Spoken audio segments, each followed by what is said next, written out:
Hi fans of high quality entertainment. Guess what I got? You can probably tell by the title of this video. I'm very excited for this.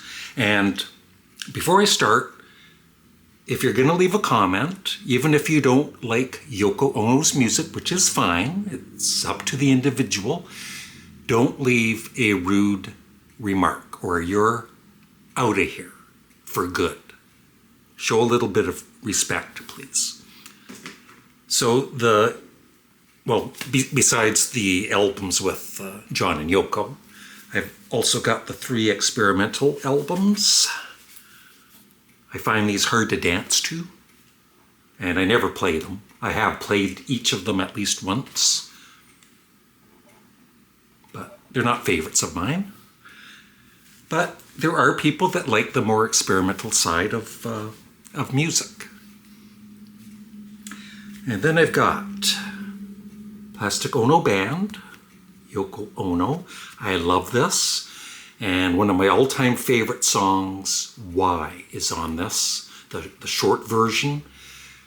And I've read, and I think it's true, it's one of the first punk songs. And then Fly, I really love this one too. Although side 4 with the title track, I need to listen to it again, but it's very, very experimental.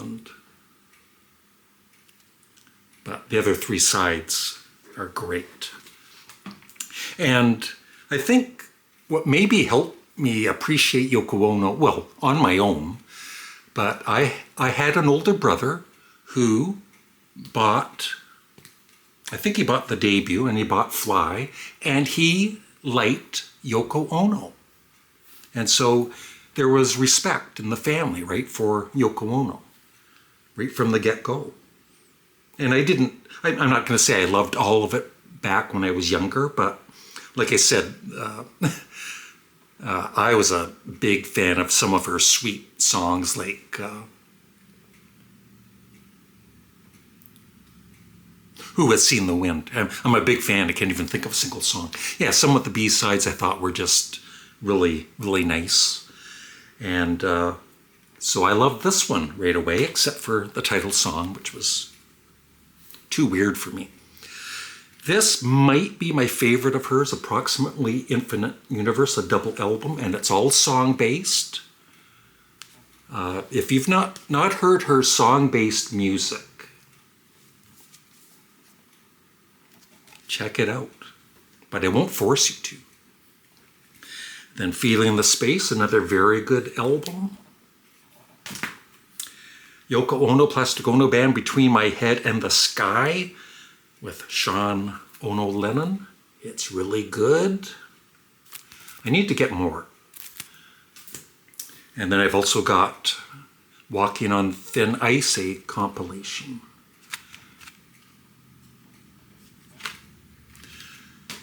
So this album, Season of Glass, it was just re-released after all these years, remastered. So I bought this when it came out, and like I said, I was a fan of Yoko Ono. I loved Double Fantasy. Actually, as much as I loved John's songs in Double Fantasy, I loved Yoko's as much, and maybe even a bit more, than John's at the time. And now they're kind of equal. So when I bought this, I loved it, and I played it quite a bit. But I've got a story to tell you. Here's the hype sticker. And I've talked about this before. I do understand some people think, this is a bad album cover because of the glasses on it. The glass half empty, half full. But even back when this album was, of course it was a shock to see it at first, right? But even back when I was younger, I got the premise of why this was the cover. Because John and Yoko were known for telling the truth, reality, Two Virgins, for instance. This is us naked, just like any other person. And so I think that John would have agreed with the album cover and said, yeah, use that for the album cover, because that's what happened. Right? Let's open this up. So yeah, I've been waiting. I had this on CD years ago, but they were starting to re-release these albums, right, a few years back. So I thought this was coming out sooner than it did, because I traded it in hoping, I was thinking in the next year or whatever, but it took a few years. There it is there, the back cover. Oh, it's Yoko.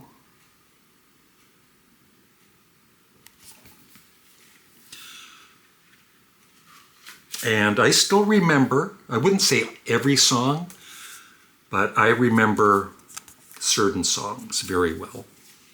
It's a dog town, dog town, dog, dog, dog, dog, dog, dog, dog town. It was something like that. And let me take my, I forget, let me take my miss off. No, no, no, yes, yes, yes. That's a grapefruit. I'm colorblind with red and green, so I used to be a little confused with that. That's not an apple. That's a grapefruit. So it comes with the lyrics that you can't see because it's a CD. And a booklet.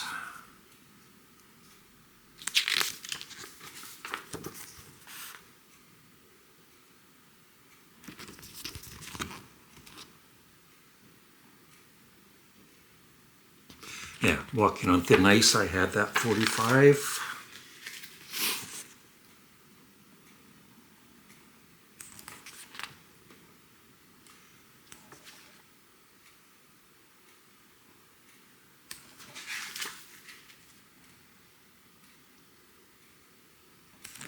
Nice picture.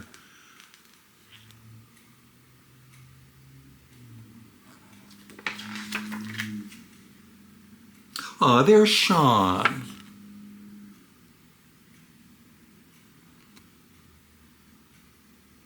That's a sweet picture. Okay, now the writing might be, I need glasses.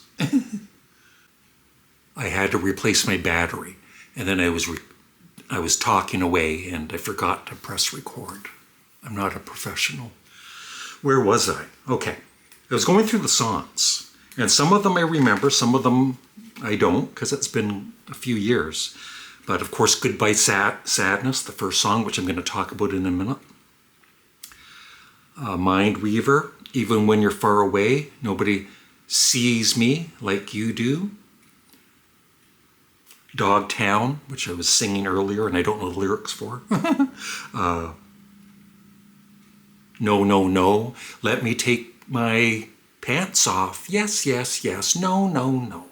That song, I love those songs. She Gets Down on Her Knees, yep, and Toy Boat. So there's 14 songs in total. And there's 3 bonus tracks, Walking on Thin Ice. Fantastic song. I Don't Know Why, demo, and Dogtown Phil Spector mix. So my story with the you know how certain songs in your life just, you need those songs at the time, right? And at first I thought it was just my second marriage, but I think even my first marriage, my first wife, Nancy, passed away at the age of 40 from cancer, and we were married for 20 years. So I'm sure at that time that song kind of got to me when I would play it. But it was later on, I remarried, and in 2012, my second wife decided to leave me. She said, it's really not working out, is it? And then that's when I realized, I guess not. Who wouldn't want to be with Canadian Studmuffin? Anyway, so that, of course, was a really bad time for me with depression. And we were still living together in the house we had at the time for a few months. And we got along. It's not like we were arguing or anything, but it was just over, right? And I just remember being in the little room with the computer and playing, I just spit, and playing Goodbye Sadness on headphones. And not that I hadn't been crying to begin with, right? But that really seriously got me crying, and probably more than once, 2 or 3 or 4 times. And it's almost like I would play it again later on, right? So this is gonna get the emotions out, because sometimes they get stuck inside, right? You can't cry, but I definitely, and just, you're not gonna cry, don't worry. Just there's a point where everybody gets depressed, everybody loses people they care about, and it's very sad. But there's just a point where you have to say, goodbye sadness, I'm living my life. And that's what I took out of that song. Even though I was in the middle of it at the time, right? So I just think, I'm gonna cry. No, I just think, people bash Yoko Ono, and that's why I'm very protective of her and Sean Ono Lennon and John Lennon, because they all mean a lot to me. And Yoko kind of made it better for me. And that is it. So I'm really looking forward to, I don't think I'll do a review. I already know I'm going to love the album, right? But if you haven't heard it, check out the song, Goodbye Sadness. And think of somebody that you've lost. And she is singing, she's not screaming. And it's just a very emotional song. And that is it. Thanks for watching. Have a good day.